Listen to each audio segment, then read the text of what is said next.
Баланы қалай тәрбиелеу керегін әдетте мен бойдақтардан сұрау керек деп айтам. Себебі бойдақтар ғана баланы үйтіп тәрбиелеу керек деп айта береді.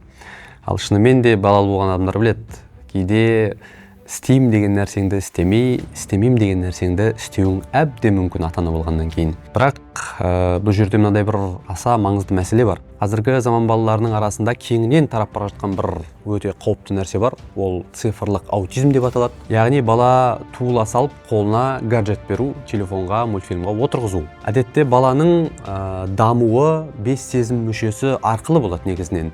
Яғни көзбен көріп, құлақпен естіп, иісін сезіп, қолмен ұстап, жаңағы деген сияқты, яғни 5 сезім мүшесі арқылы баланың ой өрісі, сана сезімі, тілі бәрі дамып отырады. Ал кішкентайынан туыла сап балаға телефон беріп қою, оны мультфильмге отырғызу, әдетте баланың осылай дұрыс бағытта өсіп өніп дамуына кедергі келтіреді, яғни дамуын тоқтатып тастайды. Яғни тек қана көзбен және құлақпен ғана ақпарат ала бергеннен кейін, мына көзбен көріп жатқан дүниелерін қолмен ұстай алмағаннан кейін, оның иісін, дәмін сезе алмағаннан кейін, баланың миындағы даму керек бөліктері өзінің аутентикалық тұрғыда даму бағыты бойынша дамымай қалады. Соның кесірінен әдетте балаларда цифрлық аутизм деген ауру пайда болады. Бұл туғаннан берілген ауру емес, бұл орыс тілінде айтқан кезде приобретенный деп айтады ғой. Приобретенный ауру болады. Соның кесірінен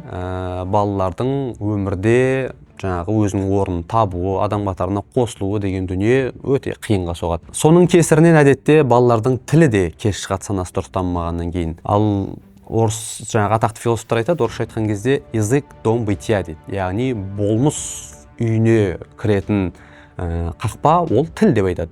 Сол себепті де қазақта айтады, өнер алды қызыл тіл деп айтады. Яғни біздің қазақтың бала тәрбиелеу өзінің 1000 жылдан бері келе жатқан өзінің қоппаға методикасы бар ғой айтқан кезде. Яғни бала туыла сап, яғни жатырға біте салып, оған кішкентай кезінен бастап бесік жырын айтады, әлдейді айтады.